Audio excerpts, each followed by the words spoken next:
So here's what it was. In 2021, this was a young man who he was going viral. He was all over doing skits and videos, and he was just doing crazy stuff. One of the things that he would do is he would go in and get a haircut or go in and do something, and he would run out and steal stuff, and he would, get popular off of doing those things and gaining attention off of that. And as you saw, he had an encounter with Jesus while he was in jail. He was in prison, and he had an encounter with a cellmate who knew Jesus.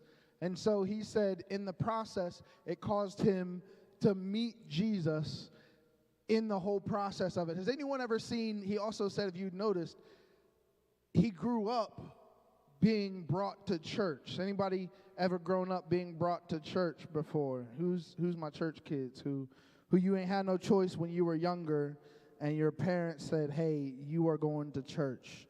I am a church kid. Church kids, let me hear you say woo woo. I was the kid that when I was in high school and in middle school, I played baseball, basketball, football growing up. I played literally everything, so my mother was busy all the time because she had to give me rides. And so I remember knowing this one thing. Check this out. On Wednesday night, everybody say Wednesday night. It didn't matter what was going on. It didn't matter what team I was on. My mother was coming and she was honking the horn. Meh, meh. And I had to leave whatever was happening because it was church night.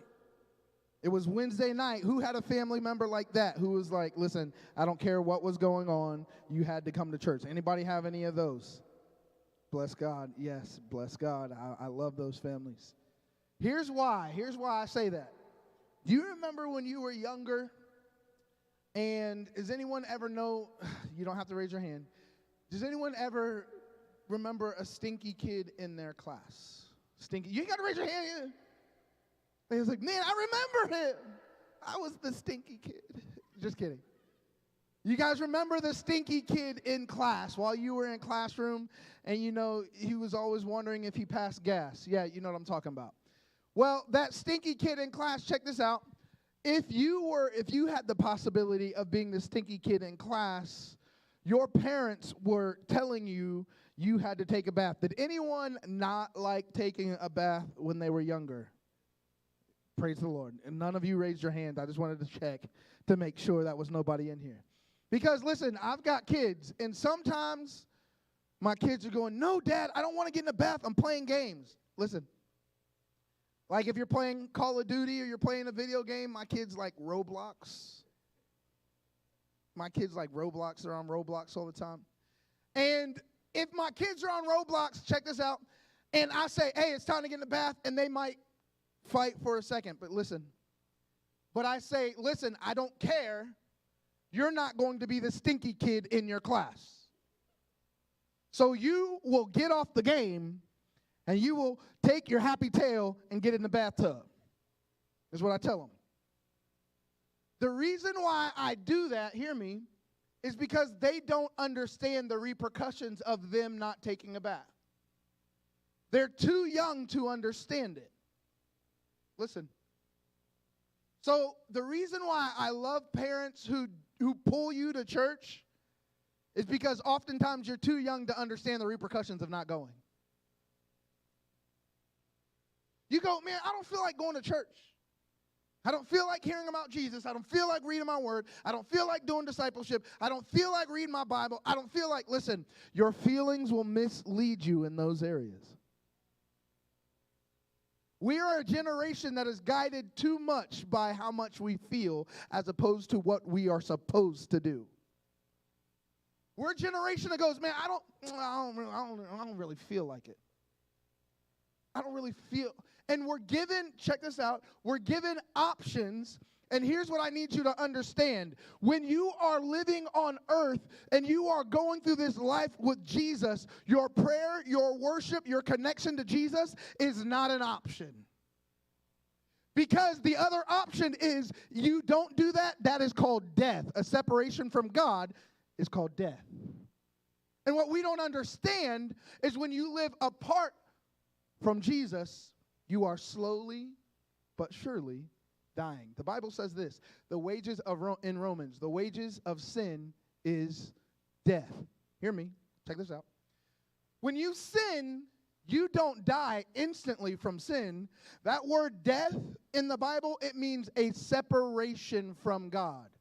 So when you are separate from God, you are no longer entitled to the things that God gives you because you're close. Let me give you an example. If you are close to me and you are in relationship with me, then you know, listen, whatever I got, you can have it.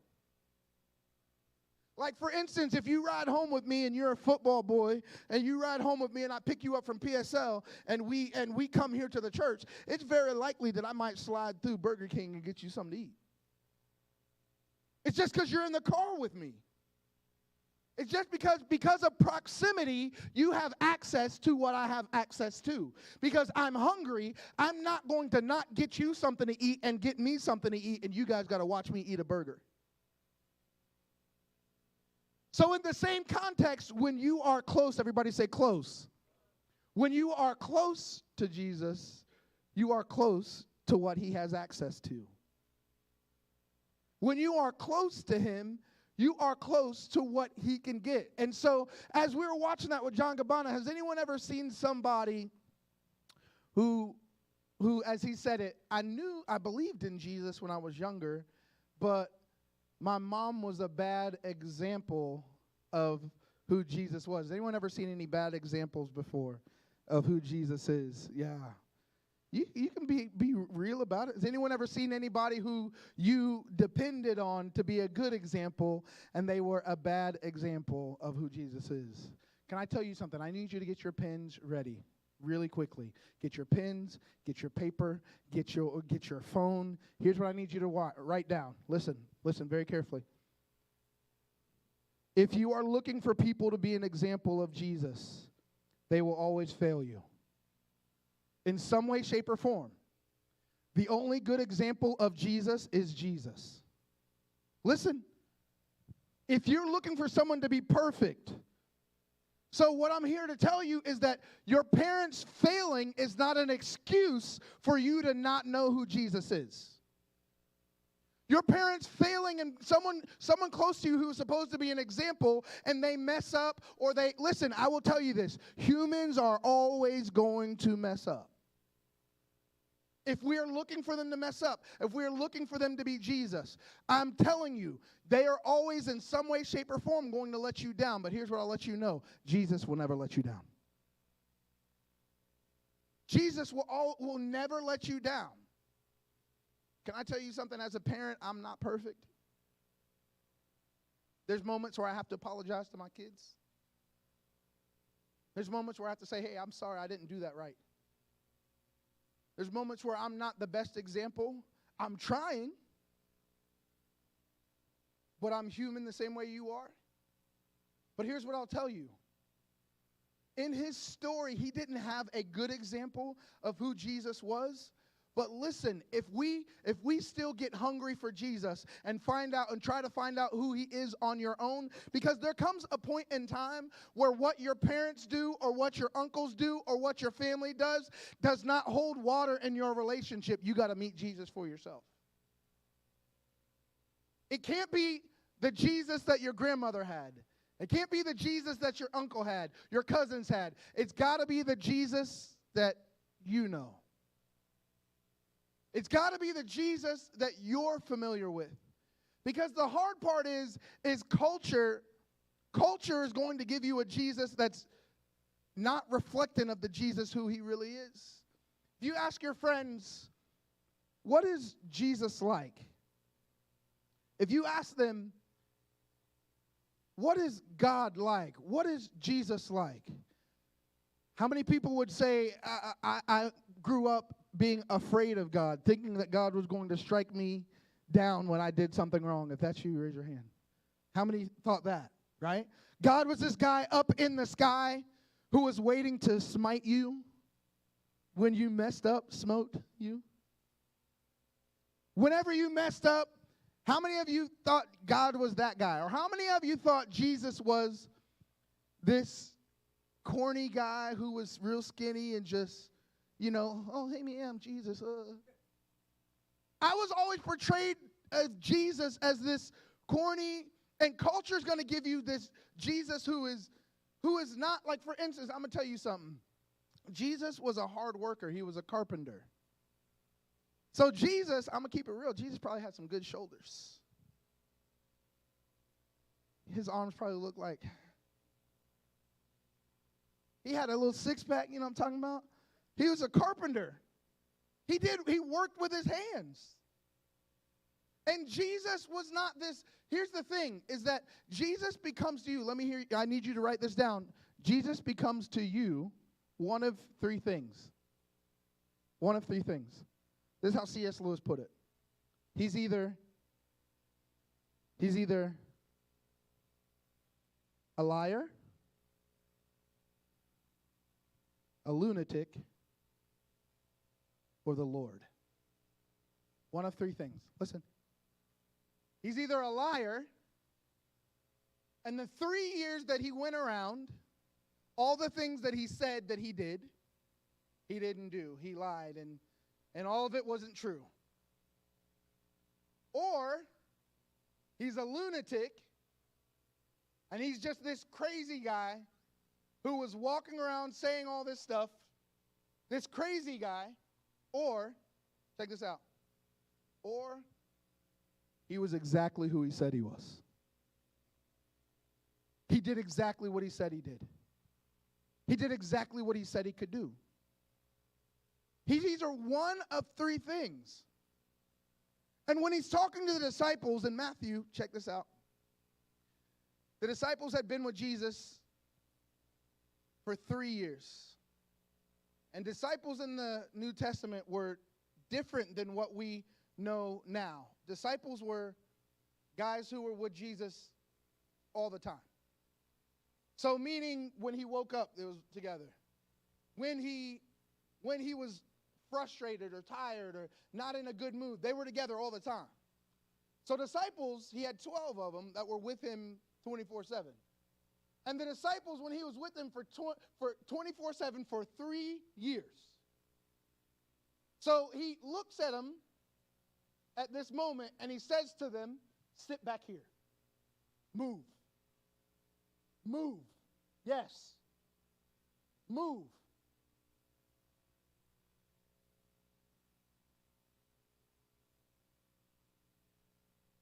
And the disciples had been with him for 3 years. So when they're with him for 3 years, they look at him, and Jesus says to him, is it still funny? Is it still funny? Sit back even further.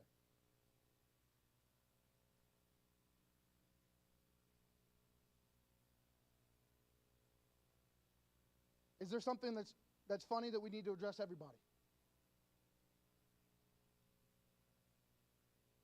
I just need to know. Because I can stop and let you teach. Appreciate it.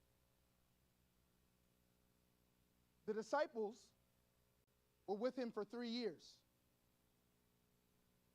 And if you're with somebody for 3 years, you have a relationship with them. So if you have a relationship with them, Jesus looks at them and says, okay, who do men say that I am? They look back at him and they say, Jesus, wait a minute. We've been with you for all this time. Who do men say that I am? And they go, well, some people say you're the prophet, Isaiah. Some people say you're Moses that has died and come back. Some people say, but he goes, okay, I get what everyone else. Check this out. I get what everyone else says that I am. Who do you say that I am? Meaning, he's going, who am I to you personally? Who am I to you?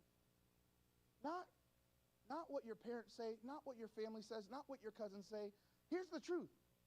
And here's why I don't play games in this moment. You guys can look at me and go, yo, that was harsh. Absolutely it was. Here's why. Because the devil doesn't play games with you. Because when you're standing in front of Jesus, Because when we're dealing with situations that are life and death, I get 20 minutes, 30 minutes to talk to you guys on a week. That's it. This is why I take this seriously. It's because I don't want to ever approach Jesus and Jesus goes, well, what about Jeremiah? What about Danilo? What about Jaden? What about Hunter? I take this so seriously that I pray for you guys outside of this room. I take it so seriously that I'll go to a football field and go talk to you guys for hours. I'm not paid for that. It's not because of anything else besides the fact that I love you. Bottom line.